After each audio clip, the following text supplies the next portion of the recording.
Hi, I'm Tim Ives, ASC member and cinematographer of Stranger Things 1, 2, and 3.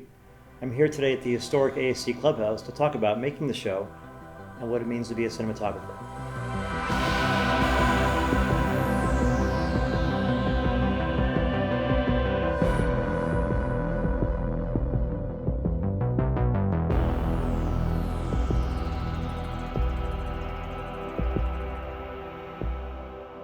The Duffers will always describe Stranger Things as a love letter to films and cinematography. We definitely reference films, and they're different every year. The look still has its bedrock in the origins of E.T. and Stand By Me, Close Encounters, even a little bit of Raiders, but we add a little something every single year. And I saw E.T., was it 82, 83, and it just blew me away. For me, it's been the rock of a reference for Stranger Things. I wanted to see if the look of it would still resonate with a younger crowd. I showed it to my children. They were all, in tears and loving it, and like it's the best movie of all time. And just like everybody says when they see E.T., it's a wonderful movie. And the styles of photography in that movie, it was a bit of artificiality meets naturalism. That was exactly what we were looking for.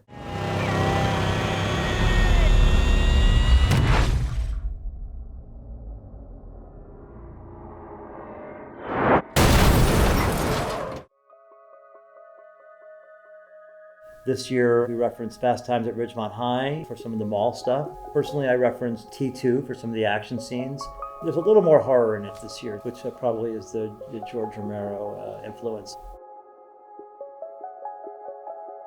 My inspirations in cinematography for Stranger Things, obviously I've been vocal about it, Alan Davio, but it's a mesh of different people that have done amazing work that I've responded to. My history goes back earlier than the 80s as far as when I first started noticing and appreciating cinematography. And I think I was 10 when I saw Butch Cassidy, Conrad Hall's film, and still to this day, it's a gorgeous film. Hal Ashby's films also are very inspiring to me. In the 70s, Luis Cuadrado, who was a Spanish cinematographer of Spirit of the Beehive, his work is gorgeous and beautiful and not very theatrical, which I try to balance that in Stranger Things, with the theatricalness of it and as well as the naturalness of it. Nestor Almendros is someone who's very famous around here. The number one film everyone talks about is Days of Heaven, but really my first inspiration of his was Kramer versus Kramer. Only because I felt like he put us in that apartment with them. He put us on the streets of New York. He did it with a light touch as far as lighting goes.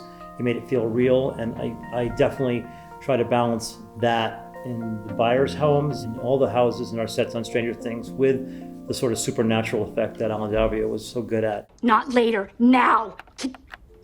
Bitch! Mom! What? You have to stay calm. The first season, I think, our tone was not the most optimistic, and so we didn't bring a lot of color into the first season. In the second season, we started bringing in a little bit more color and saturation. And the third season takes place in summer vacation, and we're fully in the 80s now. So again, you have neons and wardrobe. It's no longer 82. Neon is full on. There's a lot of fun to it this season. One of the opening shots in episode 1 this year is this arm across a pool that lands on 4 of our moms. The shot is reminiscent of maybe Jaws when the camera is that low on the water. You're in the water in Jaws. We're on a crane, so we were just skimming it, but getting all those kids to get as close to the lens as possible without hitting them, was a bit tricky. Coming off that and lifting up and finding Cara Buono in full makeup and her friends, it just reminded me of my mom and seeing people in makeup in the 70s at the beach. It cracks me up because it doesn't make any sense. The guys wanted it to be bright, which is a scary thing to hear for a cinematographer. Nobody wants their film to be bright. We had to shoot for many different days because it had to be full sun. It had to get that joy. They wanted it to feel hot.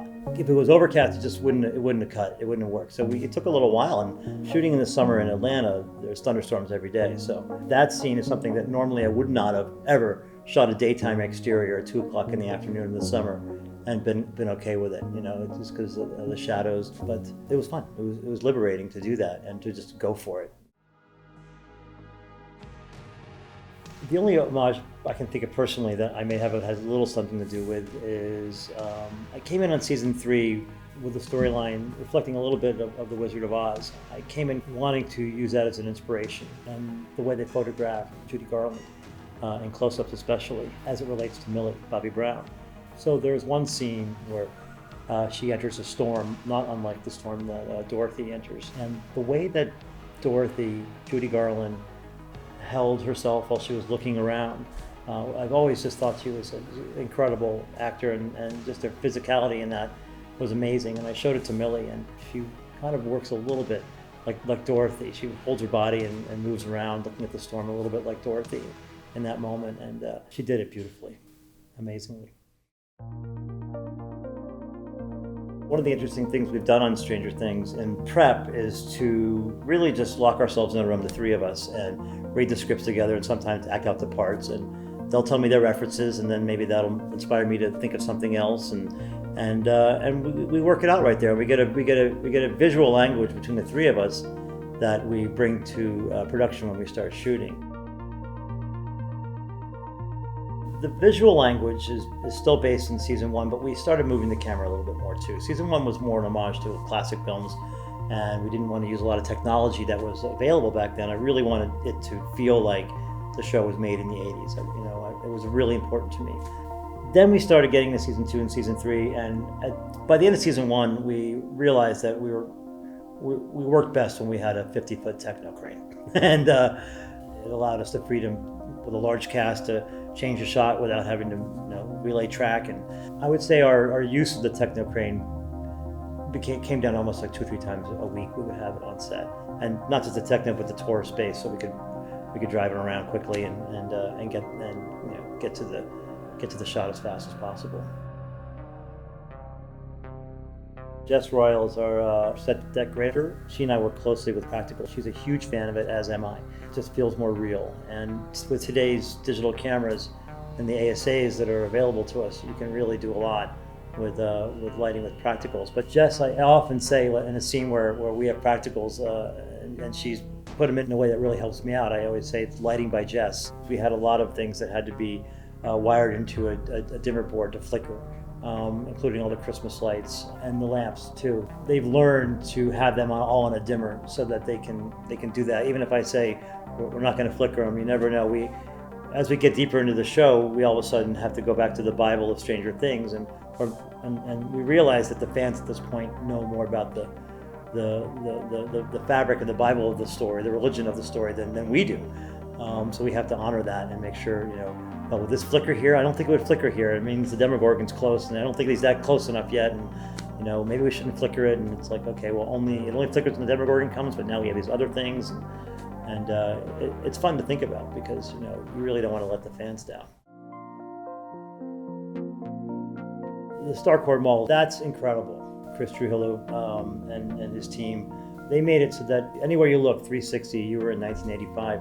Not only that, then you go into the Gap in 85 and there's Gap clothes from 1985. You go into a jewelry store and it's the jewelry from 1985. You go into a bookstore, all the books are from 1985.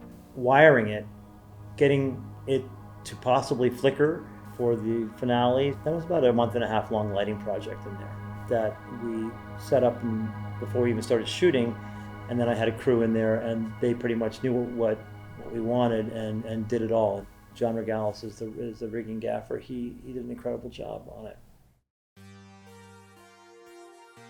We've shot with Red on season one, and again, like I said, we have a look on Stranger Things that we love and is appreciated by the fans. And we didn't want to move too far away from it. But season 3, we had the opportunity to go with a large format camera. Red had just put out the Monstro sensor, but it made sense to stick with the Red Leica combination, and Leica had the Thalias, which had just come out. And I think we added a couple Sigmas on the wider end that weren't available in the Thalias at the time, and the Sigmas actually did beautifully.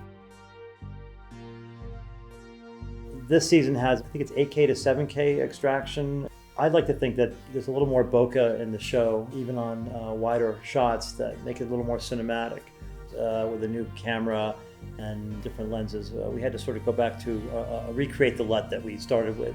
Skip Kimball is our senior colorist on the show, and we have a very good communication for that. We use basically one LUT for everything on Stranger Things, which is a fairly contrasty look. One thing I started doing on this show was having color separation, a lot of it, not just having everything warm lights here and warm lights there. I'd always want to have a feeling of coolness in the shadows and warmth in the highlights. And I pushed that a little bit more this year, not really going cobalt bluish, but having that like 4,500 Kelvin blue when you're at 5,600 outside. It wasn't too blue, and it was the warmth was definitely accentuated, but again, for the summertime, that was something that was really that we really wanted to do. On Stranger Things, we have an amazing crew. Ray Brown, Key Grip, Dan Murphy's our gaffer. They're as strong a crew as you're going to find anywhere in the world. Both come up with innovative ways to help me get the shot, help us all get the shot. We're a team in that this show takes a village, and its success is due to all the incredibly talented people on the show. Hair and makeup is amazing. Production design is amazing. Our camera department, Bob Gorlick is our camera operator, won an award for season 2 of Stranger Things. And we're the best focus pullers in the business. Angela Brunner is our A camera first AC. She was promoted up from second AC on B camera, and is a remarkable focus puller. She's earned the nickname Killer because she's unflappable. Everybody, if you want to read the credits on Stranger Things, has definitely contributed to the look and success of the show. I'm very overwhelmed by the response we've gotten on Stranger Things. The fans and globally, I would never in a million years think that any show could have that kind of reaction. I knew we made a great show in season 1, but you never know what's going to hit. I'm often humbled by people's responses to it. It's amazing. It's really rewarding to hear that the show inspired anyone to go back and see other shows that we've based our look on, or storylines were similar from the 80s and the 70s that we adore. Just happened today, even someone was saying to me that they went back and saw E.T. and some other films and have a better appreciation for that. And I can really appreciate talking about it and turning other people on to people that I've been inspired by and their work. I think that most people feel that way. I remember after season 1, the Duffers pulled me aside and they're like, I want to show you this letter that we just got, and it was from Steven Spielberg, and he was talking about how he loves Stranger Things, and he loves the fact that the Duffers took something that he did as a young director and made it their own and put something out there that was an homage. Reading that, together with the three of us together, I looked at it and I'm like, should we just stop now? This is like, I feel like my career, I should just stop. I end on that note, but people are inspired by, we're all inspired by you never know where it's going to come from.